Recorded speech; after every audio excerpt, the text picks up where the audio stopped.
The truth about the BRRRR method.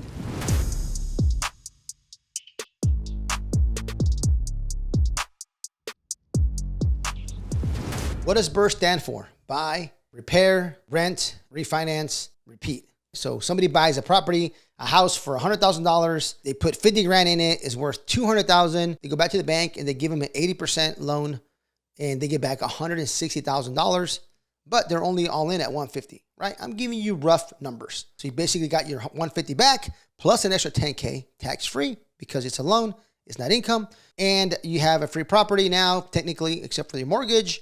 And then you go and you rinse and repeat, right? That's called the BRRRR method, okay? What I like to do is the Uber real estate, which is, I put a U in front of that, which is the ultimate BRRRR, because you can do that instead of a $200,000 house or a $100,000 house, you can do it with a $10 million property where you're all in at, I don't know, I'll say $6.5 million, and then the bank gives you $7 million back, and you have $500K, okay, in your pocket tax-free. That's the Uber real estate, or the BRRRR of real estate. Now, what is the truth behind this method, right? People like it, people hate it. Well, let me tell you, there's fast money, kind of medium money, and then there's slow money. Let's call it in real estate, right? So your fast money is for you guys out there that are doing wholesaling. Basically, you get a contract, you got a piece of paper, and you sell that contract to an investor right away for 5 grand, 10 grand, 50 grand, 100 grand, whatever spread you can make. That's quick cash because you can close in less than 30 days. Quick cash. Kind of medium cash is for those folks that are doing fix and flip. It's taking you 3 to 6 months, 3 to 9 months, depending on the project you're doing. That's kind of medium money, right? You put money now, you get your money back in 6 months, right? Okay. Slow money, it could be the BRRRR method, right? That's one of the negative things because it can take a while, right? Some banks may want you to own the property for a year before you get the max loan to value. What I mean, loan to value. For instance, if you buy the house and you're all in for $150,000, the bank, if you only had it for 30 days, the bank may not want to give you an 80% loan to value, maybe not even a 70% loan to value. Basically means if your property is worth 200 grand, the bank wants to give you 80% of the value, which is 160. Maybe they give you 70% of the value, right, which is 140, because you only owned it 30 days. Some banks won't want to give you a loan period because you've only owned it 30 days, right? Some banks require 3 months, but they might give you 60% loan to value. Some banks may say, hey, we'll do half a year, and they give you more. But most banks, once you own it for a year, you can pretty much max out your leverage, right? You can get that 80% loan to value. If you can, that's awesome.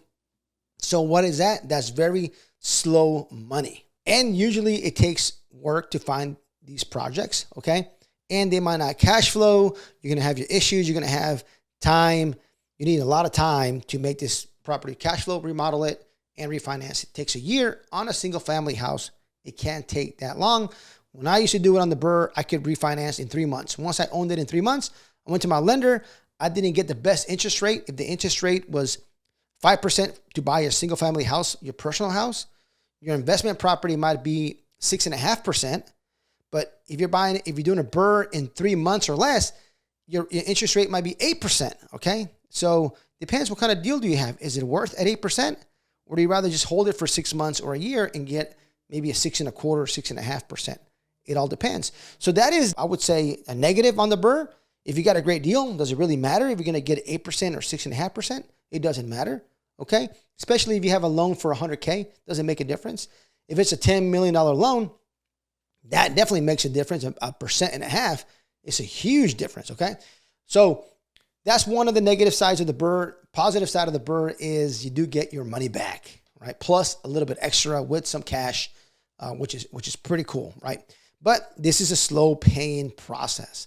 So if you have fast money coming in, bam, bam, bam, bam, bam, awesome, right? So maybe some wholesales, maybe you're doing a couple of flips, got some medium money coming in, and you get all the profits. You put it back into your fast business, your medium business, and some of it you put it into your slow business, your BRRRRs, your rentals, your long-term real estate, and that starts to pile up and compound throughout the years, and then you're really going to be kicking ass 3, 5, 10 years down the road. But you got to have that quick money, that medium money. If you don't have that, you can get cash strapped, you get cash poor. You have a project doesn't burn out, doesn't quite, needs more money, right? That's the negative part of the BRRRR method. If you want to call it a negative, if you don't have enough liquidity, you don't have enough cash, it could be a negative. But if you have enough cash, who cares, right? If it takes you a year to have a free property, I'll do that every single day. So there you go. BRRRR method for you. Let me know what you think. Thank you so much for watching my videos. Follow me on my other social media. I have Instagram, I got TikTok. Check out my website, javierhinojo.com. It'll be below on the video. I have a lot of things there for you. I have free calculators. I have meetups. I have live meetups. I have virtual meetups. I have a lot of information there, a lot of free tools for you guys to get started or to continue your real estate career. Check out the website and follow me in my other social media. Talk to you soon.